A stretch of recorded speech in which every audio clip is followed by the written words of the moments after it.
In 1998, former atheist Lee Strobel, a Yale Law School graduate and investigative journalist, published The Case for Christ, a personal journalistic investigation of the evidence for Jesus. His publication began to be cited by leading Christian apologists and theologians. In 2017, Christian director John Gunn released a film based on Strobel's book, titled The Case for Christ. In his work, Strobel attempts to prove that the resurrection of Jesus Christ is historically accurate. Whether Strobel's arguments are sound is discussed by religious scholar Brent Landor in his critique. The film claims to focus on the evidence for the historicity of Jesus' resurrection. However, some of the arguments presented in the film are not directly relevant to this issue.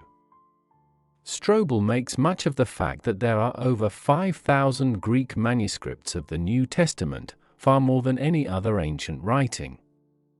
He does this in order to demonstrate the certainty that the original forms of the New Testament writings have been accurately transmitted. While this number of manuscripts sounds very impressive, most of them are relatively late, in many cases dating from the 10th century and later. The earliest manuscripts date from the 2nd century, and there are less than 10 of them. These manuscripts are also fragmentary. Papyrus 66 from the Bodmer collection. It dates from the 2nd century and contains information from the Gospel of John.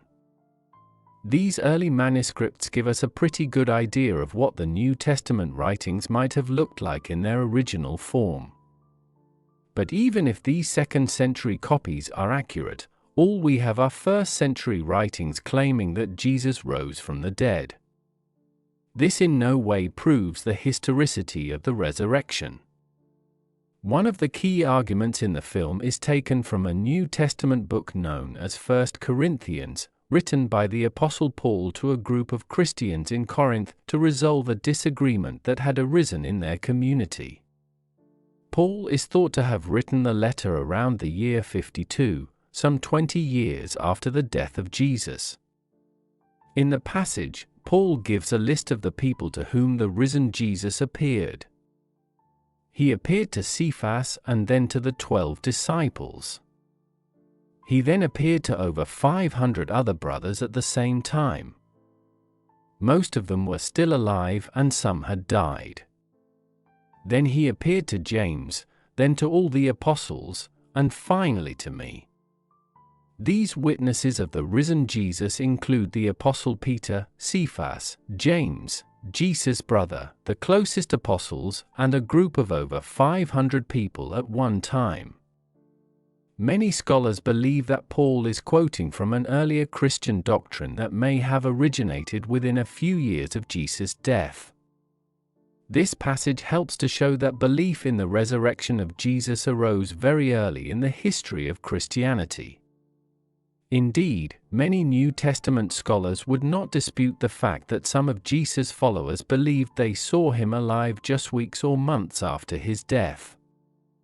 For example, Bart Ehrman, a New Testament scholar who is openly agnostic, states that what is certain is that the first followers of Jesus believed that Jesus came back to life in a body, and that it was a body that had real physical characteristics, it could be seen and touched, and had a voice that could be heard. But this in no way proves that Jesus was resurrected. It is not uncommon for people to see loved ones who have died. In a study of nearly 20,000 people, 13% reported seeing the dead. There are a number of explanations for this phenomenon, including physical and emotional exhaustion caused by the death of a loved one. In other words, the sightings of the risen Jesus are nowhere near as unique as Strobel suggests. But what happened to the 500 people who saw the risen Jesus at the same time? Firstly, biblical scholars have no idea what event Paul is referring to here. Some believe it is a reference to Pentecost, when the Holy Spirit gave the Christian community in Jerusalem the supernatural ability to speak in languages unknown to them. There is also the version that this event was added by Paul to the list of resurrection appearances and that its origin is unclear. Secondly, even if Paul's account is accurate, it is no different from the claims of large groups of people who claim to have seen the Virgin Mary or UFOs. The exact mechanisms of group hallucinations remain uncertain, but it is unlikely that Strobel would consider all such cases to be real. Strobel also argues that the resurrection is the best explanation for the fact that Jesus' tomb was empty on Easter morning. Some scholars would question how early the empty tomb story is. There is evidence that the Romans did not usually remove victims from crosses after death. It is possible that the belief in Jesus' resurrection came first, and the story of the empty tomb only emerged when early critics of Christianity questioned the veracity of the claim. But even if we accept that the tomb was indeed empty that morning, how can we prove that it was a miracle and not that Christ's body had been moved for reasons that are not clear? Miracles are highly improbable events, and there is almost no reason to assume that a miracle actually occurred when there are more plausible explanations. Aside from all these dubious arguments, Strobel makes no real effort to show the diversity of scientific opinion. In the film, Strobel travels around the country interviewing researchers on the historicity of Jesus' resurrection.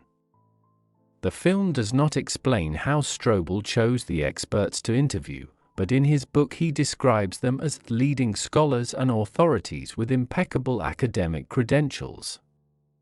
Yet the two biblical scholars who appear in the film, Gary Habermas and William Lane Craig, teach at institutions, Liberty University and Biola University, respectively, that require their faculty members to sign statements affirming that they believe the Bible to be divinely inspired and free from any contradictions, historical inaccuracies, or moral shortcomings.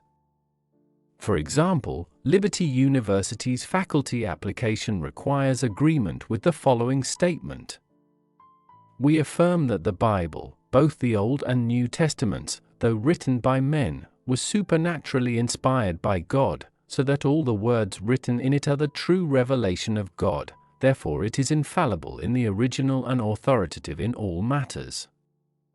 The vast majority of professional biblical scholars teaching in the US and elsewhere are not required to sign such statements of faith. Many of the other scholars Strobel interviews in his book hold similar beliefs.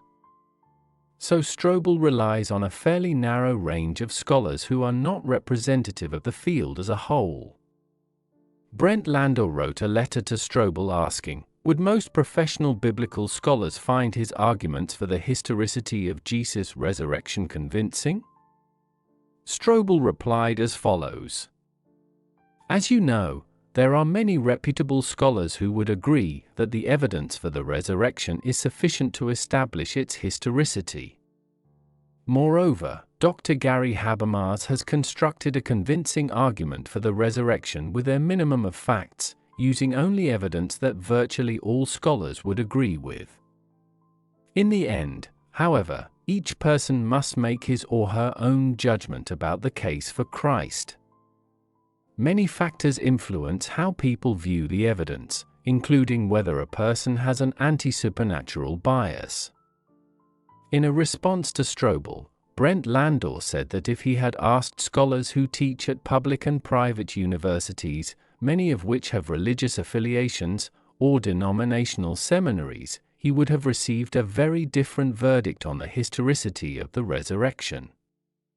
Christian apologists often say that the main reason secular scientists do not affirm the historicity of the resurrection is because they have an anti-supernatural bias. Christian apologist Craig Keener writes about this, just as Strobel does in the above quote. In his characterization, secular scientists simply refuse to believe that miracles can happen, and this position means that they will never accept the historicity of the resurrection, no matter how much evidence is presented.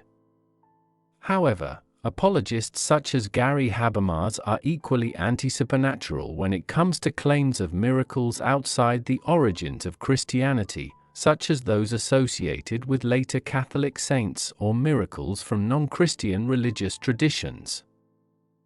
There is little doubt that some of Jesus' followers believed they had seen him alive after death. Nevertheless, the world is full of such extraordinary claims, and Strobel's A Case for Christ has not provided any truly convincing evidence for the historicity of Jesus' resurrection.